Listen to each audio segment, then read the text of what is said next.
다시 날씬해지고 싶어. 다이어트 해야 하는데 좀 간단한 방법 없을까? 1522-6648 1522-6648 혹은 비타샵을 검색해주세요. 야, 이 부장! 네가 부장이면 땅이야? 뭐? 저 인간 저건데 쟤 오늘도 술술 풀리고 안 먹고 회수 갔냐? 내일도 신체 상태로 출근하겠구만. 아유. 고려 생활건강 술술 풀리고 음주전 한포가 당신을 지켜드립니다. 특허받은 천연 유래 성분 숙취 해소제 술술 풀리고를 은하계 최저가로 딴지마켓에서 만나보세요. 한글도 남보다 빨리 깨치고 참 똑똑했는데 갈수록 실력이 뒤처지는 것 같아 걱정이에요. 혹시 초등학교 교과서 본 적 있어요? 어려운 어휘가 너무 많아요. 학교에서는 어휘 개념을 하나하나 설명해 줄 시간이 정말 부족하잖아요. 그럼 어떡하죠? 내 아이의 어휘만큼은 내가 책임져야죠. 어휘 공부의 정석. 초등어휘 3천, 초등어휘 5천. 검색창에 초등어휘 3천을 쳐보세요. 자려고 누웠는데 저스툰 지루한 지하철에 저스툰 자려고 누웠는데 지루한 지하철에 클래스가 다른 재미 저스툰 클래스가 다른 재미 저스툰 웹툰 웹소설은 저스툰 클래스가 다른 재미 저스툰.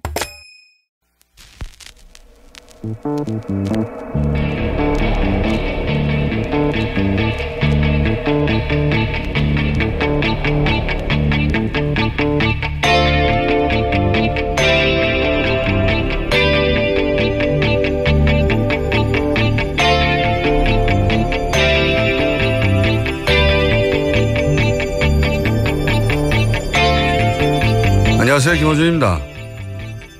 사법부에서 사법부를 대상으로 하는 국회 국정조사를 스스로 요구하는 전례 없는 목소리가 나오고 있습니다.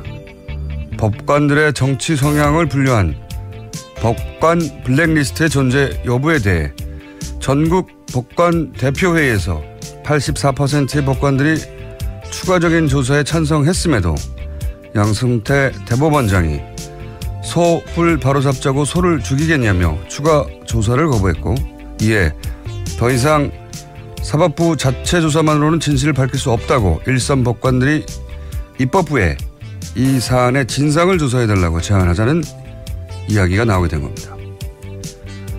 사법부가 문제를 해결할 기회를 사법부의 수장이 거부한 셈이 됐습니다. 이 사태를 지켜보며 그런 생각을 하게 됩니다. 헌법이 보장한 사법부의 독립을 사법부가 법관 블랙리스트로 무너뜨린 이유가 무엇일까? 자체 필요해야 하는 것인가, 아니면 외부의 요청인가? 사법부는 과연 헌법이 보장한 만큼 스스로 독립적인가? 이 질문에 대한 명쾌한 답을 사법부가 내놓아야 할 때가 된 것 같습니다. 그것은 생각이었습니다.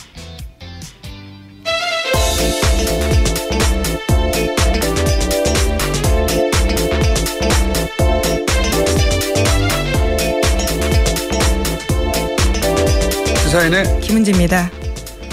자, 오늘도 가볼까요?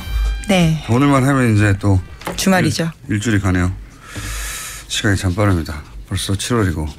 그러게요. 정말 7월이네요. 언제 시작했죠? 김은지 기자가? 제가 12월 중순 정도에 시작했습니다. 작년 시작했는데 6개월도 지났습니다. 이제 만으로. 시간이 참 빠릅니다. 자, 첫 번째 뉴스는요. 네, 문재인 대통령은 어제 평화적인 방식으로 한반도 비핵화를 달성한다는 베를린 평화구상을 발표했습니다. 그러면서 5대 정책 방향을 제시했는데요. 6.15 공동선언과 14정상선언 이행, 북한 체제를 보장하는 비핵화 추구, 남북 간 합의들을 법제화, 한반도 신경제지도 본격화, 비정치적 분야 교류 협력 확대입니다. 또 이를 위해서는 쉬운 것부터 먼저 하자라고 제안도 했는데요. 오는 10월 4일 이산가족 상봉 및 성묘, 북한의 평창 동계올림픽 참가, 군사분계선의 적대행위 중단, 남북대화 재개를 북한에 제안했습니다. 그렇군요. 한마디로 해서 이제 김대중 노무현의 그분들이 닦아놓은 길을 다시 들어서겠다, 뭐 이런 이야기죠. 그리고 그렇게 얘기하면서 완전하고 검증 가능함을 불가역적인 CBID라고 약자로 비핵화를 이런 방식으로 하라고 조지 부시 1기 행정부 때 이 주장을 했어요. 북한이 굉장히 싫어하는 표현이에요, 이거. 그렇죠. 완전하고 검증 가능하며 불가역적인. complete.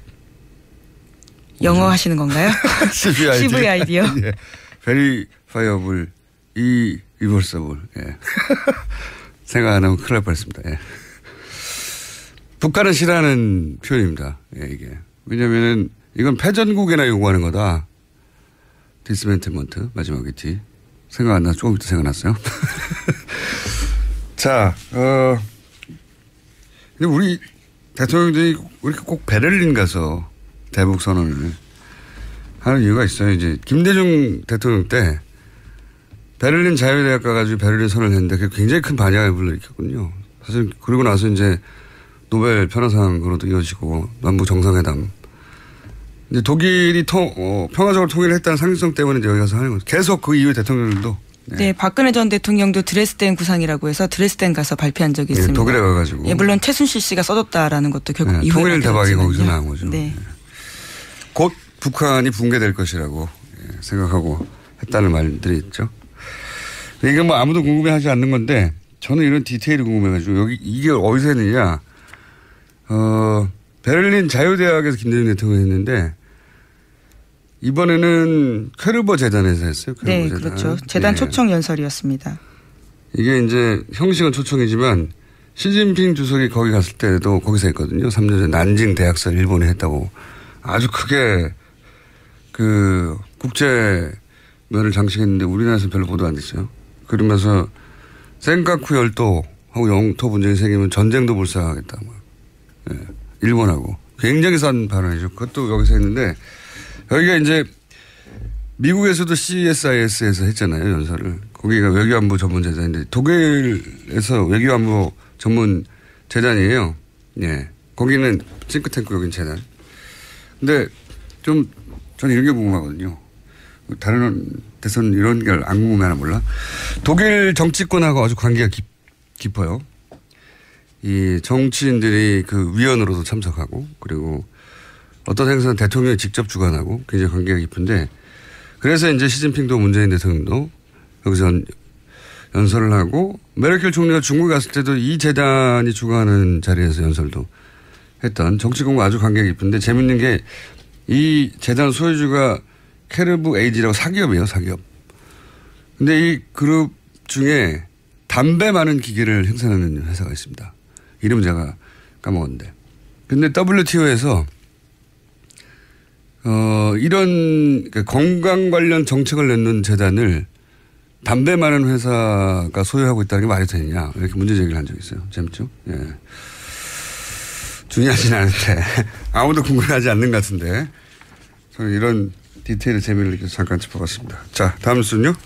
네, 어제 한중 정상의 첫 대면도 있었습니다. 예정 시간이 40분을 훌쩍 넘겨서 1시간 10분 가까이 이어졌는데요. 시진핑 주석은 문재인 대통령의 자서전을 인용하면서 이야기를 꺼냈습니다. 중국 명언을 인용해서 중국 국민에게 문재인 대통령이 낯설지 않다라는 건데요. 장강의 뒷물결이 앞물결을 밀어낸다라는 명언이 문재인 대통령 자서전에 쓰여 있다라고 합니다. 이에 대해서 문재인 대통령도 화답을 했는데 중국 국영기업 상하이 셀비지가 세월호 인용하는 데 도움을 줬다라면서 시 주석도 직접 독려해 준 것으로 안다고 감사하다고 인사했습니다. 서로 뭐 덕담하는 거죠. 근데 이게 명언은 아니고 속담이에요, 그냥. 무슨 명언까지요. 옛날 게 물이 흐르면 옛날 게 지나가고 뒷물이 오잖아요. 그런 얘기고. 예, 참여정부 당시에 이제 그때 상황을 빗대면서 문재인 대통령이 자신의 자서전에 쓰여있던 내용입니다.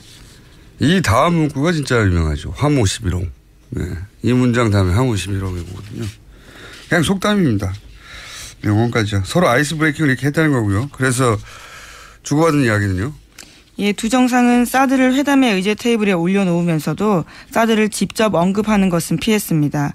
청와대 고위 관계자에 따르면 사드 문제를 논의한 건 맞지만 사드라는 표현을 하지 않고 양국 간 이견이 있는 부분이라고 표현하기로 합의했다고 합니다. 또 문재인 대통령은 사드가 북핵 미사일 도발로 인해서 배치된 것이니 북핵과 미사일 문제의 해법을 찾아내면 사드 문제도 해결되는 것 아니냐라는 논리를 들이댔다라고 합니다. 또 특히 환경영향평가를 통해서 정말로 들이댔대요? 설득했다라고 합니다. 네. 네. 이런 논리를 구성하고 갔군요. 그러니까 북핵 때문에 이렇게 된 거니까 북핵을 같이 해결해서 사드도 풀자. 네. 논리 구성을 그렇게.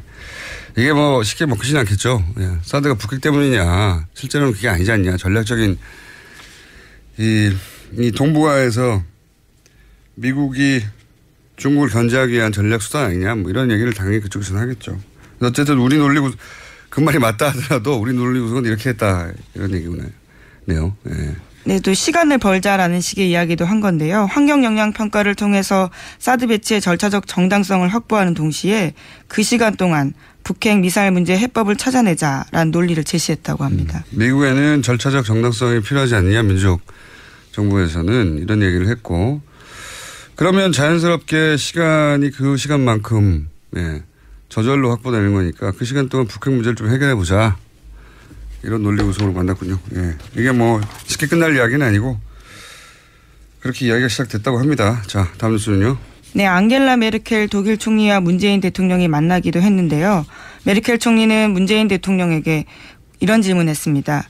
국민의 41% 지지를 받고 당선됐는데 지지하지 않는 나머지 유권자는 어떻게 끌어안을 생각이냐라고 물었습니다. 그러자 문재인 대통령은 독일 사례를 들면서 국민 통합을 위해서는 여러 가지가 필요하다라는 이야기를 했는데요. 일종의 모범답안 이야기한 겁니다. 그러자 강경화 외교부 장관이 보충 답변 나섰습니다. 강 장관은 메르켈 총리님 제가 한 말씀 드려도 될까요? 라면서 발언 기회를 얻은 다음에요. 문재인 대통령은 41%의 지지를 받아 당선됐지만 취임 이후에는 국민적 지지율이 80%를 웃돌면서 사실상 국민 통합에 성과 내고 있다. 이렇게 대답했습니다. 재밌는 이야기입니다.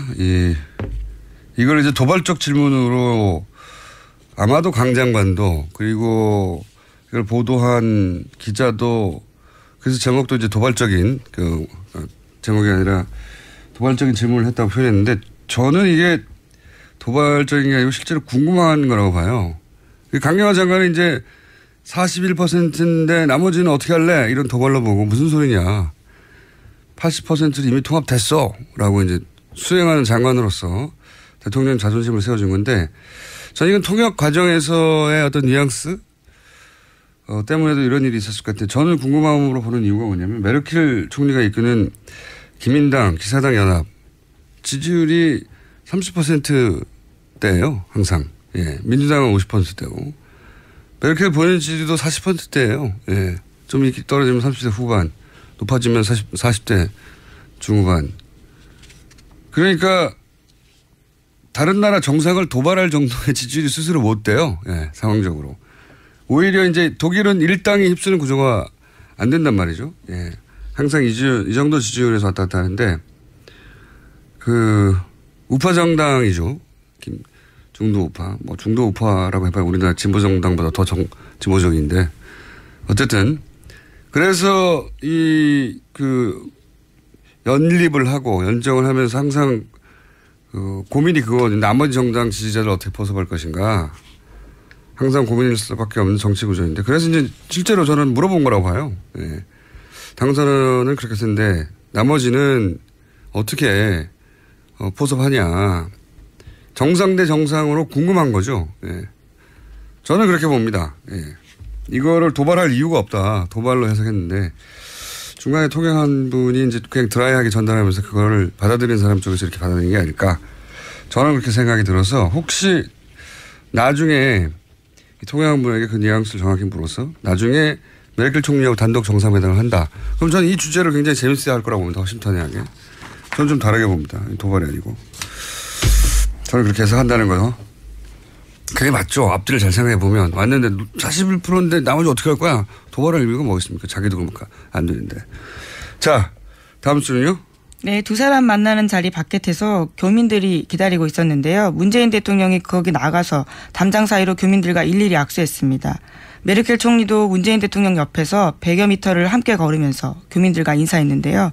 박수현 청와대 대변인 말에 따르면 독일 총리실 관계자도 이런 장면은 처음이다라고 말할 정도로 메르켈 총리가 환대했다라고 합니다. 교민들이 느끼는 감상에 대해서는 제가 어제 잠깐 말씀드렸는데 인터뷰를 한번 해봐야 되겠습니다. 사실 국내에 있으면 잘 못 느끼는데 대통령이 와서가 아니라 그런 지나가는 과정을 겪고 나서 그리고 이제 그 지나가는 과정 자체가 사실은 독일 같은 경우에는 민주주의를 한국에 다시 배워야 된다 이런 기사도 많이 나왔거든요. 굉장히 뿌듯한 상황인 거죠. 어떤 감정을 교민들이 느끼는지는 저희가 한번 따로 인터뷰를 해보겠습니다. 네, 꼭 독일뿐만 아니고. 다음 뉴스는요? 네, 국민의당 제보 조작 사건입니다. 검찰은 어제 이용주 의원의 보좌관 김모 씨를 소환했습니다. 참고인 신분인데요. 지난 3일 검찰 조사를 받은 김성호 전 공명선거 추진당 부단장은 당의 공식 통로를 거쳐 제보를 입수했다라고 밝힌 바 있습니다. 여기서 공식 통로는 이용주 의원인데요. 따라서 검찰은 이 의원의 보좌관인 김 씨를 상대로 당시 제보 입수 경위와 또 이외의 절차를 물었다고 합니다. 공식 통로, 공식 라인. 결국 이제 의원급을 소환하려면 그 전에, 뭐 보좌관부터 시작해서 모두 다 점점 의원급을 소환할 때가 됐다는 얘기겠죠. 예. 이건 이제 검찰 중간 발표가 있을지 아니면 뭐 최종 발표가 있을지 모르겠는데 그 전까지는 제가 보기에는 더 이상의 추정할 수 있는 뉴스가 별로 나올 것 같지는 않습니다. 네. 자, 이제 의원급을 소환할 즈음이 다다랐다는 정도고. 자, 다음 뉴스는요? 네, 어제 추미애 더불어민주당 대표가 국민의당을 비판했습니다. 제보 조작은 단독 범행이라는 조사 결과에 대해서인데요. 꼬리 자르기가 아니라 안철수, 박지원 머리 자르기다라고 지적했습니다. 이에 대해서 국민의당이 발끈했는데요. 막말이다. 국민의당 등의 비수를 꽂는 야비한 행태다라고 반발했습니다. 추 대표가 사퇴할 때까지 국회 일정을 전면 거부하겠다라고도 밝혔는데요. 당장 어제 오후 국회 예결위에 불참했고 추경안 상정도 불발됐습니다. 국민의당 입장에서는 흔히 하는 표현으로 울고 싶은데 이제 뺨을 때려준 거죠. 국민의당의 비수가 꽂혀있긴 해요. 예, 꽂혀있긴 한데 근데 본인들이 꽂은 거죠. 그건. 예, 어렵게 팔을 돌려가지고. 이 보도를 오늘 아침에 보니까 이제 동아일보에서는 여당 대표의 거친 입 때문에 이렇게 됐다고 프레임을 잡았던데 책임 소재가 이제 여당에 있다는 거죠. 예. 프레임부터 원래 의도가 들어가는 거니까 보수 매체는 이게 국민의당 잘못이 아니라고 이제 말해주고 그렇다기보다는 이제 뭐든지 야당이 아니라 여당 잘못이라고 말해주고 싶은 게 보수 매체인 거죠. 당연히. 근데 이 표현 자체는 제가 알기로 한겨레가 며칠 전에 쓴 기사에 나온 표현이에요. 예. 꼬리 자르기가 아니라 머리 자르기다라고. 근데 이게 마침 울고 싶은데 위기에 처했으니까 위기를 타개할 기회가 왔기 때문에 이런 말을 하자 이제 동네 사람들한테 외치는 거잖아요. 동네 사람들 쟤네가 힘세다고 우리 때려 뭐 이런 피해자 퍼포먼스를 하는 건데 위기를 타개하는 방식으로 그런 게 필요할 때가 있어요. 외부의 적을 만들어서 내부 결속도 다지고 피해자 포지션에 가가지고 이거는 뭐 동서고금 정치에서 항상 잘 쓰는 기술인데 저는 이 장면을 보면서 진짜 위기는 제보 조작 사건이 아니고 그 사건을 돌파해가는 국민의당의 대응 방식이다라고 저는 생각이 드는 게 지금은 그런 종류의 대응으로 돌파할 수 있는 성격이 아니거든요. 이게 생각해보면 이게 이제 뭐 피해자 포지션, 뭐 약자 포지션, 핍박받는 피해의식, 자기 연민, 뭐 억울함을 주장하는 마음 이런 대응으로 야당이 돌파할 수 있는 얘기는 힘에 밀리거나 아니면은 부당한 공작으로 당했을 때 쓰는 거지 당내에서 출발하는 위기를 이렇게 돌파하는 게 대중적인 지지를 얻기 힘들어요. 저는 국민의당의 현재 리더십, 현재 대응 방식이 오히려 자체적으로 심각하게 되돌아봐야 되는 대상이 되는 거다. 왜냐하면 이게 멘탈리티의 문제이기도 하거든요. 이 멘탈리티로 여론전이나 나중에 선거에서 이길 수 있을까. 이렇게 대응하면 안 될 것 같은데 계속 이 방식의 대응을 하고 있습니다. 자, 다음 뉴스는요. 네, 국정원 적폐청산 TF가 국정원 댓글 사건 당시 국정원 내부 데이터베이스를 분석하는 작업에 착수했다라고 어제 JTBC가 보도했습니다. 특히 18대 대선을 앞두고 있던 2012년 6월부터 12월까지 회의의 녹음과 녹취가 집중 분석 대상인데요. 당시 검찰은 국정원이 이미 제출한 자료만 받았습니다. 이 중에서는 원세훈 전 원장 녹취록은 2012년 5월분까지만 있었는데요. 2012년 5월 이전 녹취 중에서도 눈에 띄는 부분들이 있습니다. 정부 정책에 지지하지 않는 야당 인선은 밀어버려야 한다라는 뜻으로 해석되는 발언 등이 이미 법정에서 소개된 바가 있습니다. 근데 이거는 뭐 대선 6개월 전까지고 대선 6개월 이내에는 험악한 이야기들 오갔겠죠. 네, 공직선거법 위반 걸리지 않기 위해서 딱 그 기간만 빼고 준 것으로 보입니다. 제목 하나 정도 읽을 수 있을 것 같습니다. 네, 어제 이재용 부회장의 재판이 있었는데요. 여기서도 안종범 전 수석의 수첩이 쟁점이 됐습니다. 그 내용은 저희가 바로 이어서 저희 이정열 전 판사님하고 얘기를 나눌 것이고, 네. 제가 오늘 아침 눈에 띄는 기사는 종원진 의원이 보수신당 창당한다고. 네, 변희재 정미용 씨도 합류한다고 합니다. 정치 뉴스인데 연예 뉴스의 느낌 나요. 여기까지 하겠습니다. 시사인의 김은지였습니다. 감사합니다. 모닝똥? 제겐 사치였죠. 내가 토끼인지 토끼똥이 나인지 내가 변을 본 것인지 변을 당한 것인지 나는 바나나이고 싶다. 간혹 구렁이이고도 싶다. 미궁 대장사랑! 빅똥의 추억 미궁 대장사랑이 찾아드립니다. 혈중 콜레스테롤 개선과 배변 활동에 도움을 주는 건강기능식품입니다. 검색창에 미궁 대장사랑. 미궁 장사랑 이름 바꿨어요. 프로바이오틱스 12종 추가. 미궁 대장사랑. 골반 잡자 바로 잡자 바디로직. 허리 통증 바로 잡자 바디로직. 2017년 쿨 썸머 바디로직 라이트 출시. 통기성이 좋아 땀 걱정 없이 한여름에도 쾌적하게.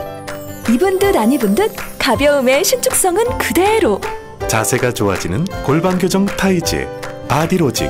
검색창에 골반 교정 바디로직 라이트. 아무도 묻지도 따지지도 않고 가입하셨다고요? 보험은 너무 어려워요. 걱정 마십시오. 마이보험 체크가 도와드립니다. 1800-7917 마이보험 체크로 지금 전화주세요. 1800-7917. 이미 가입한 보험이나 신규 보험도 가장 좋은 조건을 체크해서 찾아드립니다. 인터넷 한글 주소 마이보험.com 또는 카카오톡에서 아이디 검색 마이보험을 친구 추가하여 상담하실 수 있습니다.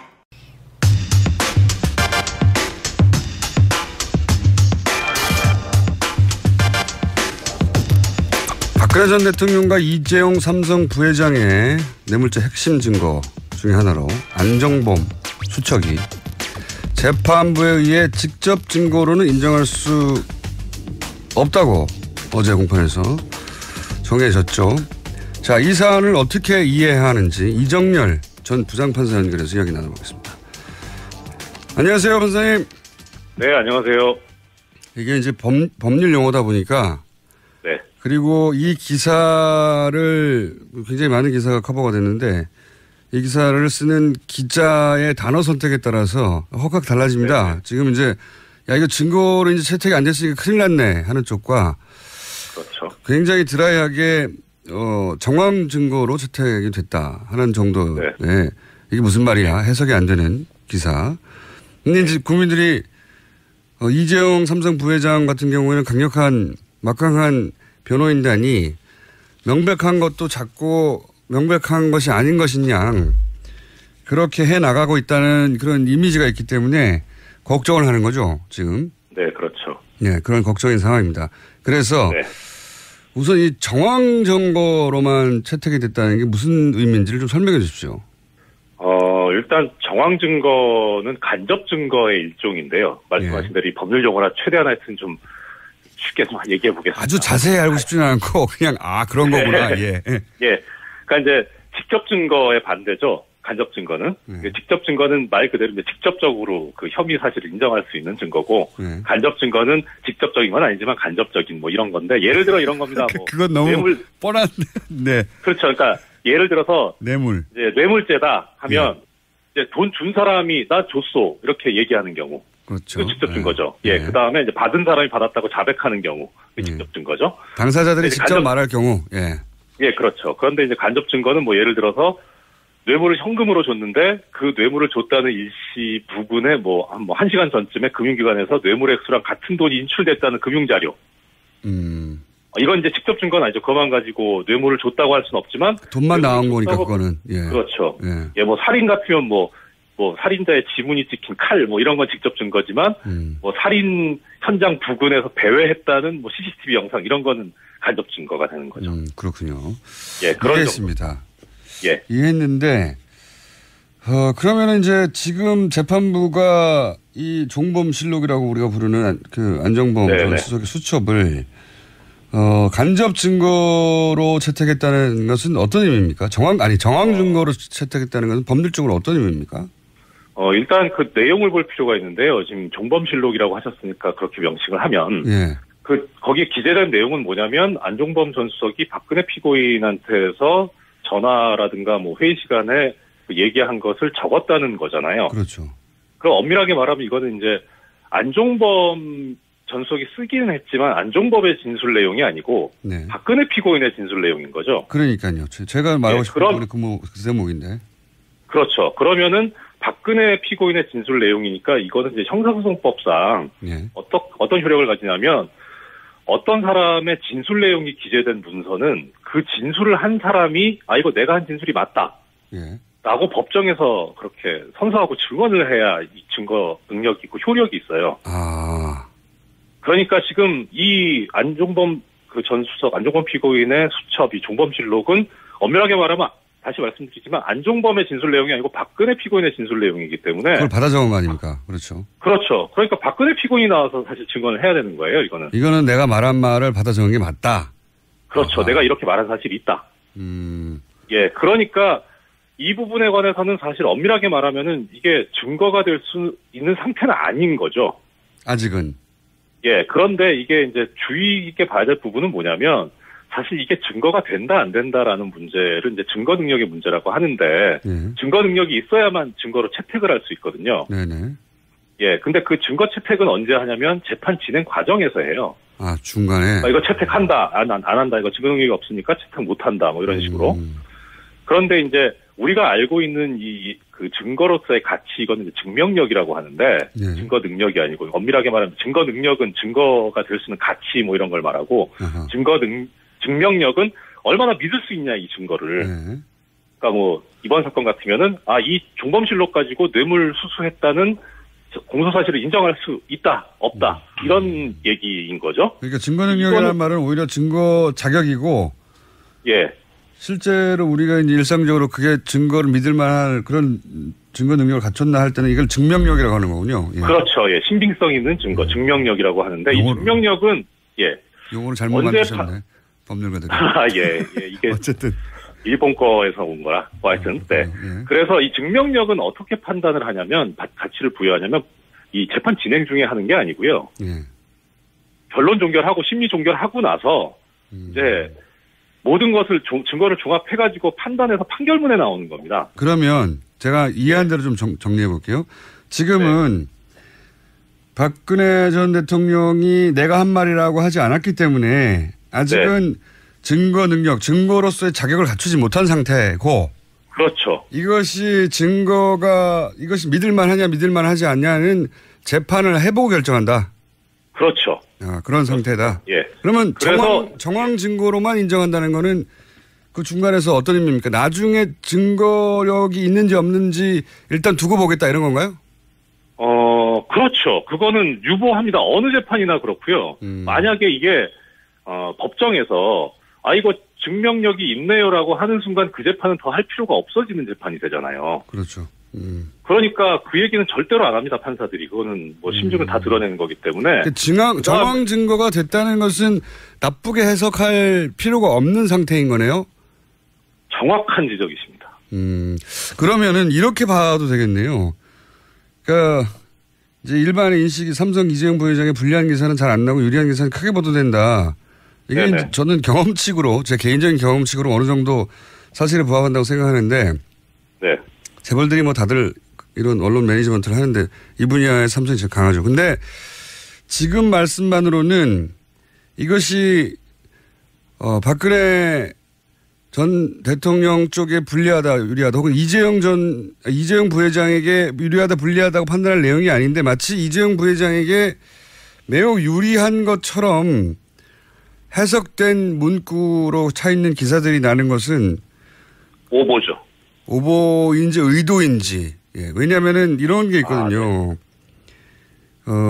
지금은 이제 이재용 부회장 측에 유리한 것처럼 그것이 주류 해석인 것처럼 기사들 제목이 달리기도 하는데 이런 게 이제 하나의 여론도 만들어내거든요. 이재용 부회장이 설사 아주 나중에 낮은 처벌을 받더라도 사람들에게 그럴만했네라고 하는 이런 수긍을 미리 만들어내는 그런, 네, 그렇죠. 그런 정교한 PR 작업 같은 게 있는 건데 그런 대목의 의심을 좀 해봐야 되는. 그럼 판사님이 말씀하실 내용은 아닌데, 예. 판사님 말씀으로는 이게 특검에게 불리한 기사가 아니라는 거죠, 한마디로. 불리하지도 않고 유리하지도 않은 거죠. 원래부터 이 종범실록 자체는 박근혜 피고인에 대한 재판에서는 의미가 있을 수 있어요. 이게 증거 능력이 부여됐다 안 됐다가. 근데 이재용 피고인에 대한 재판에서는 이게 이재용 피고인의 진술 내용을 기재한 문서가 아니거든요. 그렇죠.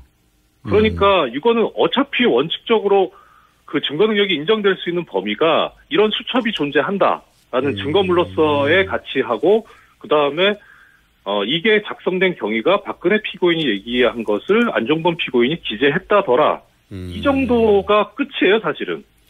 이거는 언론을 탓해야 되는 내용이네요. 왜냐하면 이제 기본적으로 우려가 있습니다. 실제 어떤 우려가 있냐면 워낙 삼성이 이런 이제 법망을 잘 피해 왔고 여태까지 그리고 삼성의 PR 능력이 굉장히 대단하기 때문에 재판이 삼성 이재용 부회장에게 유리하게 흘러간다는 뉘앙스의 기사는 최근에 있고 불리하게 간다는 기사는 없다 보니까 이게 진짜 유리하게 가서 이런 기사가 나오는 건지 아니면 유리하게 흘러간다고 여론을 만들어내려고 하는 건지 좀 헷갈렸거든요. 예.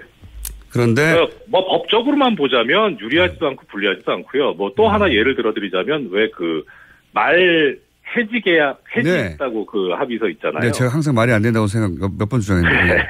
예. 그럼 뭐 국장님께서도 지적을 하셨지만 이게 이 삼성이 이제 승마협회장을 맡고 있었지 않습니까? 예. 그러면은 이제 승마협회장을 맡고 있으면서 그 승마 선수들을 지원했다는 얘기인데, 근데 지원을 할 때 소유권을 넘기진 않았다 이런 거라면 그러면은 소유권을 넘기지 않았으면 어떻게 지원을 했다는 얘기냐? 예.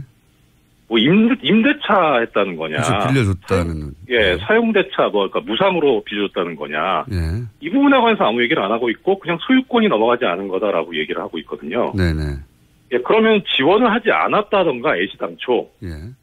예, 그런데 그렇게 해석하기는 무리고, 그러니까 지원을 했는데 임차하는 방식으로 지원을 할 수 있으니까. 그렇죠. 그거는 해지를 했다는 그런 확인서 가지고는 이게 뇌물이 아니다라고 얘기할 수는 그 반증이 될 수는 없거든요. 그렇군요. 예, 근데 그렇게 얘기를 하니까 참. 그것도 저도. 고인 입장에서 이게 이제 삼성 입장에서 물론 각 주체가 자기한테 유리한 말을 할 수 있죠. 근데 이제 언론이 삼성에게 유리한 발언들, 삼성 변호인 측의 주장을 사실은 그렇게 법정에서 흘러가고 있는 것처럼 자꾸 보도를 하기 때문에 그 지금 말씀은 그런 해지 계약서가 나왔다고 해서 뇌물이 아닌 게 입증된 게 아니다 이런 말씀이네요. 그렇죠. 예. 이게 외람된 말씀이지만 언론에서 모르고 하는 거든가 그냥 받아쓰기만 하는 거든가 아니면 그야말로 공장장님께서 이제 그 추측하시는 대로 뭐 어떤 그런 여론을 만들려고 하는 건가 하여튼 정확한 보도가 아닌 거는 명백합니다. 의도가 있다고 저는 생각합니다. 아니 거기에 뭐 법 전문 기자들도 있고요. 사실 법을 공부한 기자들도 있고요. 법 출입처 기자들도 있고요. 네. 그런데 그거는 이제 판사님하고 얘기할 내용은 아니었고요. 제가 법원 출입 기자들하고 인터뷰를 한번 해보죠. 그런 내용에 대해서는. 여하간 최근에 삼성에게 굉장히 유리하게 국민이 흘러가는 것처럼 나오는 기사들은 그것은 정확하지 않은 기사다. 네, 그렇죠. 그리고 재판이라는 것이 그야말로 뭐 수사도 움직이는 생물이라고 표현하듯이 재판도 동적인 프로세스라고 얘기를 하거든요. 어떻게 변할지 모릅니다. 그래서 결심해서도 이게 바뀔 수도 있는데 심의를 종결하고도 심의가 미진해서 뭐 재개를 한다던가 할 수 있는데 지금 아직 재판 진행 중인데 뭐 이게 유리하다 불리하다 얘기하는 것 자체가 사실 재판을 모르고 하는 얘기일 수도 있습니다. 다 아는데 제가 보기에는 이재용 부회장에게 워낙 불리한 기사들이 사실은 특검 기간에 많이 나왔고 최근에는 이재용 부회장의 불리한 기사는 거의 없어요. 없는 대신에 아예 기사가 잘 없는 편이죠. 근데 이재용 부회장의 유리하게 해석될 변호인단 입장에서는 여지가 있는 조금이라도 그런 기사가 있으면 그런 기사만 나와서 의심했는데 뭐 어쨌든 알겠습니다. 그걸 가지고 재판이 이재용 부회장 쪽으로 기울었다. 이렇게 판단하는 거는 전혀 사실이 아니다. 네. 예, 그렇죠. 이것은 그야말로 그 종범실록에 나와 있는 원진술자인 박근혜 피고인이 증인으로 나와서 증언을 해봐야 할 문제죠. 물론 본인한테 불리한 건 다 아니라고 하니까 뻔한 것도. 그렇죠. 만약 이렇게 되면 어떻게 됩니까? 박근혜 대통령이 그 수첩에 적힌 내용은 내가 말한 내용이 아니야. 라고 해버리면요. 네. 안정범 피고인 전 수석은 전체가 다 지시한 내용, 말한 내용만 적었다. 이게 개인 비망록이 아니라 업무 일지로 대통령의 지시사항만 적은 것이라고 하는데 박근혜 전 대통령이 내가 그런 말 한 적이 없다 해버리면 어떻게 됩니까? 그게 액면상으로 보면 증거가 없는 셈이 되긴 한데 재판 관행상 어떻게 보냐면 적어도 어느 정도까지는 설명이 돼야 되거든요. 예를 들어 이 부분은 진술을 했고 이 부분은 진술 안 했다. 뭐 아니면은 그럼 뭐 진술 안 했는데 왜 기재가 됐느냐? 그럼 내가 이렇게 얘기를 했는데 아마 그걸 착각해서 이렇게 쓴 것 같다. 또 이 단어는 내가 이러한 취지로 이야기한 것이다. 이렇게 설명이 어느 정도는 돼야 되는데 그 설명을 하지 못하면 물론 유죄의 증거나 증명은 검사가 입증을 해야 되는 게 형사소송법상의 대원칙이긴 하지만 재판 관행상으로는 피고인의 그러한 태도는 오히려 유죄의 심증을 들게 할 수 있죠. 그래서 그냥 뭐 나는 그런 말 한 적이 없다 이래가지고서는 오히려 재판 전략상 안 좋죠. 박근혜 피고인 입장에서. 알겠습니다. 네, 정확하게 최근에 벌어지고 있는 일을 이해했습니다. 네, 조만간 또 지금 한참 국정조사 해달라고 하는 얘기 있지 않습니까? 네. 그 주제는 좀 더 진척된 다음에 다시 한번 모시겠습니다. 네. 오늘 말씀 감사합니다. 예, 안녕히 계십시오. 지금까지 이정열 전 부장판사였습니다.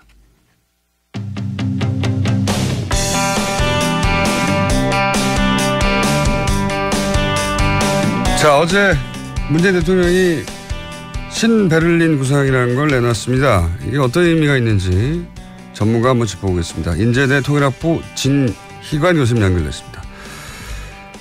안녕하십니까?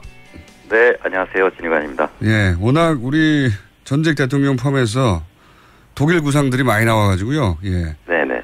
우선 총평을 간단히 해주시면요.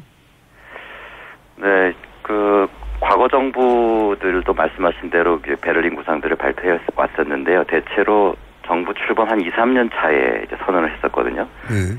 이제 문재인 정부는 2개월도 안 되어서 이런 선언을 한 것으로 봐서는 상당히 치밀하게 준비해왔던 게 아닌가 그런 생각이 들고요. 그 다음에 최근에 이제 한미 정상회담이 있었지 않습니까? 네. 이제 남북 문제를 한국이 주도해 나가야겠다는 걸 이제 공동선언에도 포함을 시켰는데 이러한 어떤 국제 환경적인 측면에서도 우리 한국이 해야 될 그런 역할들이 좀 어느 정도 인정되는 시점에서 나온 이제 그런 문제라고 보여집니다. 한 가지만 더 말씀드리면 지금 북한이 최근에 ICBM 실험을 했지 않습니까? 그래서 지금 북한이 실험할 만한 것들은 다 하지 않았는가? 무슨 이야기냐면 이제는 어떤 출구를 찾아야 되는 그런 시점에 놓여 있다. 그렇게 본다면 시기적으로는 매우 적절했다 이런 생각이 듭니다. 자, 총평은 뭐 긍정적으로 평가하셨는데 좀 구체적으로 김대중 전 대통령의 베를린 선언이 사실 독일에서 우리 대통령들이 뭐 아마도 평화적으로 통일됐기 때문에 상징적인 의미에서 거기 가서 자꾸 하는 거겠죠. 근데 김대중 전 대통령의 이제 베를린 선언 혹은 뭐 노무현 전 대통령의 대북 정책 이런 것과는 어떻게 같고 어떻게 다릅니까? 김대중 정부 때는 당시에 남북 관계가 금강산 관광이라든가 대북 투자가 서서히 시작되던 그런 시점이었거든요. 네. 그리고 이 선언이 발표되기 이전에 사전 교감이 좀 있었던 것으로 보여집니다. 그러나 이제 중요한 것은 김대중 정부 당시에는 북한이 매우 경제적으로 위기에 처해 있고 식량난에 처해 있던 그런 시점이라서 북한의 어떤 그런 경제를 지원해야 되는 그런 시점에서 어떤 그 발표가 있었다고 볼 수 있고요. 정책도 그렇게 추진되었고, 그다음에 그 노무현 정부 때는 어떤 퍼주기나 지원이라기보다는 상호 발전을 해야 되는 그런 차원에서 평화번영 정책이라는 걸 하는 시점에서 정책이 진행됐다고 한다면, 지금 문재인 정부에서는 북한이 고도로 어떤 도발적인 행동이 지금 진행되는 상황, 그리고 또 우리 한국 역시도 어떤 경제 성장 동력을 찾아야 되는 이런 매우 중대한 시점이거든요. 그런 시점에서 나온 그런 선언들이기 때문에 서로 이렇게 수위는 많이 다른 측면이 있다, 그렇게 보여집니다. 본질적으로는 같은데 수위가 좀 달라졌다? 네네, 그렇습니다. 노무현 대통령 시절의 통일 구상과도 이게 다릅니까? 혹은 같은 점은 뭐고 다른 점은 뭔가요? 중요한 것은 남북 관계의 어떤 우리 기본적인 통일 방향이라는 것은요, 일단 상호 신뢰를 구축해 나가는 과정에서 점차 제도적으로 통합 단계로 나가고자 하는 그런 건데요. 그 원칙에서는 큰 변화는 없는 것으로 보여집니다. 다만 이제 상황의 차이가 많이 있다. 그래서 지금은 북한이 고도로 좀 위기 상황을 지금 만들고 있는 그런 배경 속에서 어떻게 이것을 풀어나가느냐 하는 그런 상황의 어떤 변화가 있는 것이고요. 본질적인 측면에서는 매우 유사한 측면이 많다, 그렇게 생각이 됩니다. 결국 이제 김대중 노무현 정부가 앞에 닦아놓았던 길 위에 좀 더 위기 상황이 왔지만 그 길로 가겠다는 선언이라고 이해하면 되겠죠? 네네, 그렇습니다. 예. 그렇다면 이제 최근 10년 사이에 이명박 정부의 베를린 그리고 드레스덴 역시 마찬가지로 독일에서 있었는데 이들 선언과는 어떤 차이가 있습니까? 네, 아까도 모두에 말씀드렸습니다만 어떤 북한의 어떤 제안을 하거나 선언을 발표할 때는 그의 어떤 마땅한 환경을 만들어 놓고 이제 전개가 돼야 되는데요. 이명박 정부 때나 박근혜 정부 때는 그러지 못한 측면이 있는 것 같습니다. 특히 2011년에 나왔던 이명박 대통령의 베를린 제안을 보면은 이게 천안함 연평도 사건 바로 이후거든요. 그래서 전제가 뭐였냐면 천안함 연평도 사태에 대해서 사과를 한다면 김정일 위원장을 우리 당시 해관보 정상회의가 서울에서 열렸는데 여기 초청하겠다는 그런 내용이었습니다. 근데 이제 북한이 여기에 대해서 사과를 하지 않고 오히려 반발을 하는 상황에서 이런 제안을 했을 경우에 실현되기 매우 어렵다는 측면이 있고요. 그리고 또 한 가지는 북한하고 사전 교감이 전혀 없었고요. 베를린 제안하는 당시에 거의 동시간대에 베이징에서 비공식 접촉이 있었거든요. 그때 돈을 트렁크에 넣어줬더니 그것 때문에 아주 심각한 문제가 발생. 돈을 뿌리치고 가가지고 아주 크게. 예. 결국은 북한이 녹취를 공개하겠다고까지 이렇게 협박을 하는 그런 상황. 기억나네요. 예. 네. 베를린에서는 이런 제안을 하고 베이징에서는 북한과 비공식 접촉을 해서 천안함을 당신들이 한 것이라고 해달라고 돈을 줬는데 그걸 거부하고 북한이 그걸 공개해버렸죠. 갑자기 생각이 나네요. 공식적으로 확인되진 않습니다만 어쨌든 네, 언론은 그렇게 보도가 됐었습니다. 해프닝이 있었습니다. 네, 언론은 그렇게 보도됐고 북한이 그렇게 주장을 했었죠. 예. 네, 그리고 박근혜 정부는 어떠한 접촉도 없이 이제 드레스덴 선언이라는 게 이루어졌는데요. 근데 박근혜 정부의 기본 원칙이라고 해야 될까요? 비공식 접촉을 안 한다는 게 원칙이었거든요. 근데 공식 접촉이 없는데 비공식 접촉도 안 하면서 어떻게 그걸 공식으로 이어질 수 있는지는 참 의문입니다만 전혀 어떤 사전 교감 없이 선언이 이루어졌기 때문에 실현 가능성은 매우 낮았다, 그렇게. 그러면 지금 교수님은 지금 이번 선언에서 성묘 같은 이야기도 나왔지 않습니까? 우리 성묘하게 하자, 남북이. 그런 얘기는 어느 정도의 사전 교감이 있었다고 보십니까? 이번 선언은? 확인하실 수는 없겠지만. 예, 확인할 방법은 없는데요. 네. 다만 이제 과거의 전례를 볼 때, 김대중 노무현 시절의 전례를 볼 때. 전례를 볼 때, 김대중 정부 때도 이미 2000년 남북 정상회담이 만들어지기 전에 4개월 전부터 어떤 준비된 움직임들이 있었다는 게 이제 나중에 자서전이라든가 이런 걸 통해서 확인이 되는 것이고요. 그리고 최근에도 문재인 정부 출범 이후에 약 30여 개 단체의 대북 접촉이 승인이 됐지 않습니까? 자, 이 말씀을 왜 드리냐면 많이 그 남북 관계가 좀 중단된 상태 속에서도 면면이 그 북한과 채널을 이어나가 온 단체들이 있습니다. 그 민간 단체들이 이런 여러 가지 채널들을 통해서 북한에게 의사 타진을 했을 가능성도 상당히 있지 않을까. 그런 노력 없이 이런 일방적인 선언을 한다는 것은 사실 좀 의미가 많이 적어지기 때문에 그런 노력을 하지 않았을까라는 그런 이제 추측을 해볼 수 있을 것 같습니다. 평상시에 문재인 대통령의 성격으로 보자면 준비가 되지 않은 일을 나서는 스타일은 아니시기 때문에 그런 추정도 가능하겠네요. 네, 그리고 뭐 이미 그 문 대통령의 구상은 2년 전에 민주당 대표 시절에 그 구상을 발표한 적이 있지 않습니까? 그 2015년도에. 그 당시에 구상에도 뭐라고 얘기했냐면 공식, 비공식 대화건 어떤 대화건 북한하고 해야 된다라는 걸 이제 강조했거든요.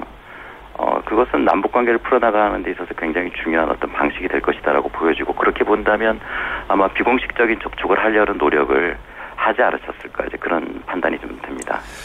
알겠습니다. 한 두 가지 정도 뭐 지금 이야기들은 교수님이 과거의 경험 혹은 과거 정권의 데이터를 기반으로 한 추정이 될 수밖에 없으니까 정부 당국이 사실 정부 당국이 나와도 비공식 접촉했다고 인정하지 않겠죠. 네네. 기억은 여기까지 하고요. 네. 이건 어떻게 보십니까? 중국하고가 굉장히 중요하지 않습니까? 이 문제를 푸는데. 네. 중국이 이 대북 문제를 문재인 정부와 어떻게 풀어갈 거라고 전망하십니까? 중국은 사실 사드는 배치할 수 없다고 아예 시진핑 주석이 직접 언급하는 정도로 강경하게 나오거든요. 네. 이 문제는 어떻게 보십니까? 그 대통령께서도 그 기자회견을 통해서 말씀했습니다만 어제 시진핑 주석과의 그 면담이 있었지 않습니까? 긴 시간은 아니었습니다만 사드 문제를 제외한 모든 문제에 대해서 서로 이제 동감을 했다. 사드만 제외하고 사드 문제를 제외하고는 전부 공감했다는 얘기인데요. 사드 문제는 남북 문제의 어떤 장애물은 분명히 아니다 이렇게 생각이 되고요. 그리고 어쨌든 한반도에서 남북 관계가 개선이 되면 될수록 미국의 영향력은 어떤 물리적인 영향력은 감소할 수밖에 없지 않겠습니까? 그렇게 본다면 중국에서는 남북관계 개선이 어떤 반대해야 되거나 그럴 입장은 아니다. 그렇게 생각이 됩니다. 사드는 본질적으로는 중미 문제죠. 중국과 미국의 알력 문제인데 우리가 그래서 중국도 한국이 니네가 왜 이 문제에 끼어드냐 사드로 이렇게 인식하는 걸로 저도 알고 있는데 한 가지만 더 여쭤보겠습니다. 전반적으로는 총평만 듣는 시간이기 때문에 러시아가 왜 이걸 중거리 탄도미사일이라고 하죠? 미국은 탄도미사일이라고 이제 사실상 규정을 했는데 러시아는 왜 이걸 북한의 ICBM이 아니라 중거리 미사일이라고. 네. 러시아가 기술력이 떨어지진 않지 않습니까? 이런 걸 탐지하는데 왜 그랬을까요? 글쎄 저도 군사적인 측면에서 얘기하기는 참 어려운 측면이 있는데요. 네. 외교적인 측면에서 혹은 전략적인 측면에서. 예, 지금 사실 중거리냐 ICBM이냐가 꼭 중요한지는 모르겠습니다. 왜냐하면 북한은 이번에 ICBM이라고 주장하고 있고요. 고도가 2,800km 넘었다고 얘기를 하고 있는데 지난 5월 달에 발사한 화성 12형이 이미 고도가 2,000km가 넘었지 않습니까? 그리고 지난 3월 18일 날 실험한 백두산 계열의 로켓 엔진 이걸 가지고 북한은 3.18 혁명이라고 얘기를 했는데 그 이야기는 뭐냐면 이제 ICBM 발사체가 완성됐다라는 그런 의미였거든요. 그러니까 이게 지금 서로 ICBM이 좀 뭉쳐도 곧 도달할 거기 때문에 중거리냐 ICBM이냐 구분하는 건 큰 의미가 없다 이렇게 생각하시는 겁니까? 네네 그렇죠. 이번에 화성 14형 같은 경우에는 5월 달의 발사체보다도 2단계가 훨씬 더 길어졌거든요. 그 이야기는 지난 5월 달 발사체가 이미 6,000km 내외를 비행할 수 있다라고 그렇게 판단이 되고 있다면 이번 발사체는 훨씬 멀리 갈 것이다. 그렇게 본다면 이건 ICBM으로 봐야 되지 않느냐. 그렇게 보여지는데요. 러시아의 의도는 참 좀 의문입니다. 알겠습니다. 오늘 말씀 여기까지 듣고요. 네. 이 문제는 여러 전문가 동시에 모시고 저희가 자리를 따라 한번 마련하겠습니다. 오늘 말씀 감사합니다. 네, 감사합니다. 인제대 통일학부 진희관 교수였습니다. 3부에서 뵙겠습니다. 김호준입니다.